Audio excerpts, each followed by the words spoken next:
One of these days, Winnie Odinga and Babu Owino will cause Oburu to develop high blood pressure. I say this because 4 days ago, when the self-appointed youth leader Oburu Odinga visited Kibra, the people rejected him and his broad-based BS. In fact, here's a tip. Kuimarisha chama yetu ya ODM.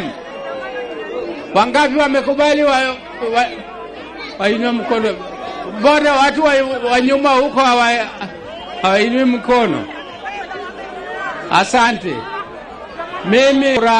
Now, to make it worse, this was the crowd size on the day Oburu visited Kibra with Wanga and others.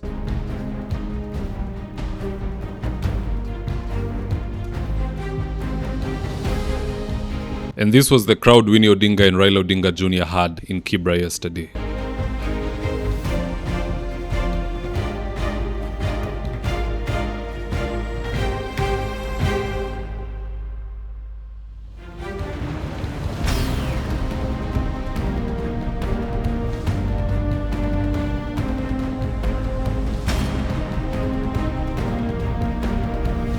So you can already see where the hearts and minds of the people are, and it's definitely not with Oburu Odinga. Anywho, in this video I want to walk you through what went down at Winnie Odinga's rally in Kibra and what it means moving forward. And so with no further ado, let's get after it. Number one, the message at the rally was loud and clear that Babu Owino and Edwin Sifuna must continue to be members of the party. Failure to which, there will be a mass exodus. Just listening to Winnie Odinga, aka Chogu, relaying the message. Hakuna mtu atatolewa kwenye hii chama.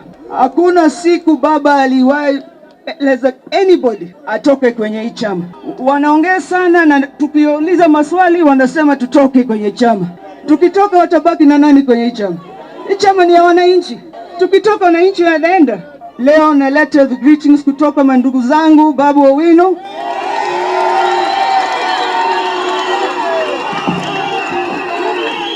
Na katibu mkuu wa chama Edwin Sifuna. Tuko pamoja, msijali. Tutakuja hapa na hivi karibuni. Other ODM delegates also relayed the same message. Just listening to this. Sasa tunasema hivi, hawa Sifuna ako ndani ya cha, Sifuna ako ndani ya cha, Orengo ako ndani ya cha, Orengo ako ndani ya cha, Babu ako ndani ya cha, Babu ako ndani ya cha. So to youth leader Oburu, Junet, Wanga and the other brokers like Kaluma and Mbadi, Winnie Odinga has passed the instructions that if you try to exclude other members from the party, there will be a mass exodus. And that statement in and of itself should not be taken lightly, because an exodus usually happens when a destination is already predetermined or agreed upon. And what destination would Sifuna, Winnie Odinga and Babu Owino be traversing towards? Is it Jubilee? Is it Wiper? I don't think so. I believe these guys, if frustrated beyond the frustrations of today, could easily come together to form a brand new political party. And from my consultations, I won't say with who, this new party will likely be structured this way. Number one, the top don, the party leader will likely be Babu Owino. Number two, Babu Owino will have 2 deputies. It's likely going to be Edwin Sifuna and Winnie Odinga, because Edwin Sifuna cannot continue to serve as SG. If there's a new party being formed, he'd have to be in the upper echelon of that party. And number 3, this will be a big shocker for many. The national chair for the incoming party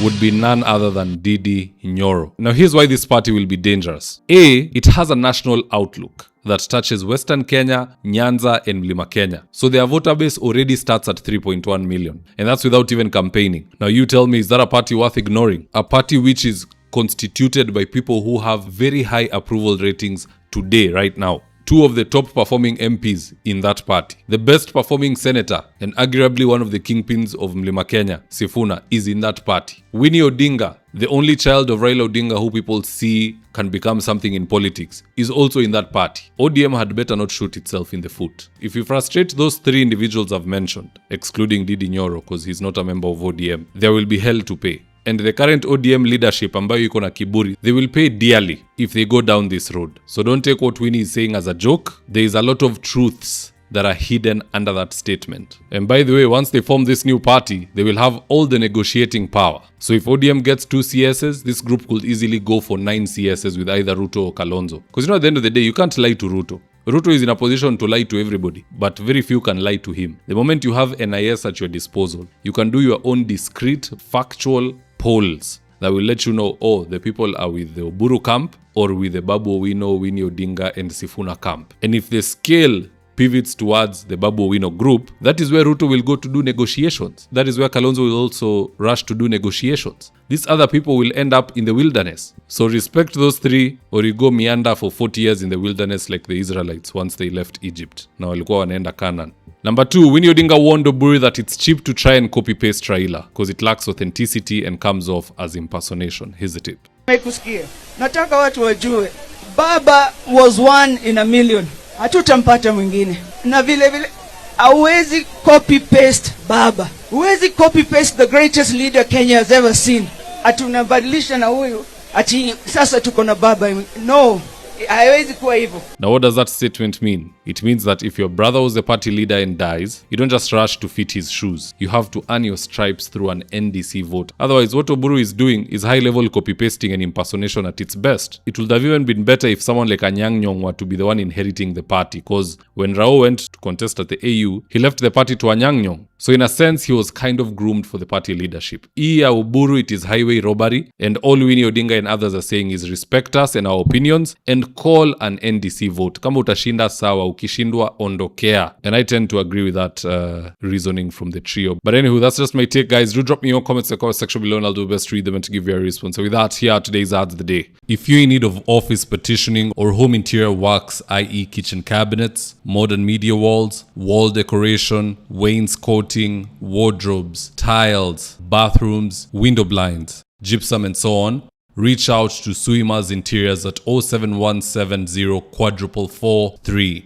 or info@suimas.co.ke and they'll get all your needs sorted out. Whatever it may be, all interior works, these guys are the best at it. Right now, I'm with my team headed to a client's house in Ruiru for consultation. That is to take measurements of the windows, go through our catalog with the client, and then once they decide on the color and the fabric they want, we'll get busy sewing, and at long last, the curtains installation will be on us. So if you're looking for curtains, shears, curtain rods, curtain accessories, reach out to Phoenix Curtains and Interior Decor and we will sort you out. Call us on 0724 414153. Now, if you're here for the first time, please go on and hit the subscribe button. And if you're watching for a different platform, just head on over to YouTube, search for David Wafula. Hit the subscribe button, you're going to be getting a ton of content of this nature. If politics is something you're passionate about, this is definitely the one channel that you really need to subscribe to.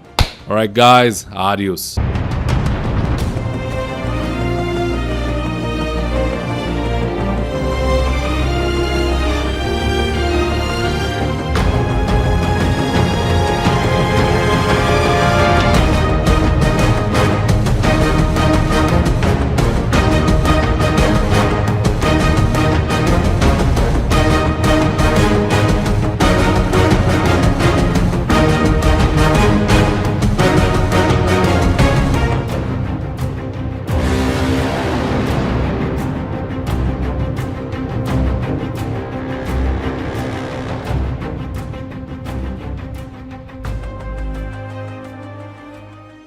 Thank you for choosing David Wafula as your primary news platform. We put countless hours in research, recording, and editing. By showing up each and every day to watch our videos, you encourage us to generate more videos for the viewers. We are on a mission to inform, educate, and build a better tomorrow. To our thousands of followers in a world full of presidents, kings, and queens, you are the real gem. Adios.